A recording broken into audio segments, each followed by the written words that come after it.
Si se pa 5 nèg sa yo ki met tèt yo ansam pou yo fon bagay pou retire Haïti nan sa liye la, nan situation liye la. Qui est-ce qui pourra le faire d'accord même?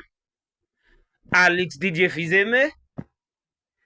Ou bien vous pensez n'importe là, yo organise élection qui clean en Haïti, peuple a sorti là le voter, yo choisi un haïtien légalement qui vient président, ou pensez haïtien ça pour le débloquer route yo, pour le résoudre problème insécurité ya, il va voter un changement.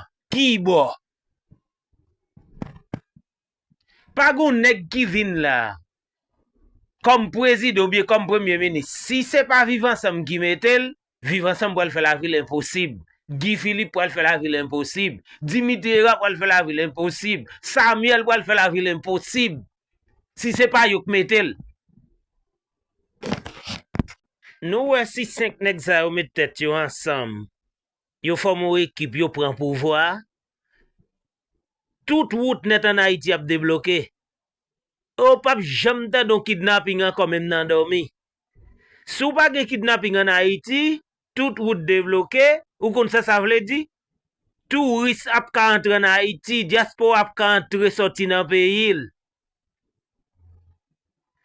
Li nan avantage tout 12 millions haïtiens, qui se nèg sa yo là pour diriger, mais nèg sa yo ap gade là, c'est yo qui doit diriger. Si c'est pas 5 nèg sa yo sous pouvoir, eh bien, y a toujours indépendant avec zam nan men yo, avec équipe yo, quel que soit nèg qui vient sous pouvoir, pour aller en face yo. Koun y a fait vie nous nan goume ça. Que nous mettre pays à bay hôpitaux. Les Dessalines, Pétion kapra la mort.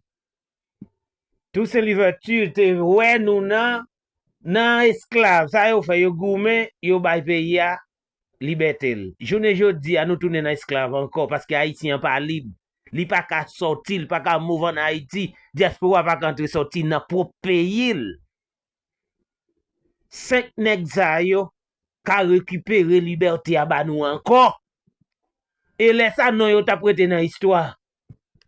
5 nèg sa yo gade là ka récupérer liberté à ba nou encore. Ça Dessalines te fait pour nous, yo ka fait là encore pour nous parce que nous tourner dans esclave là encore.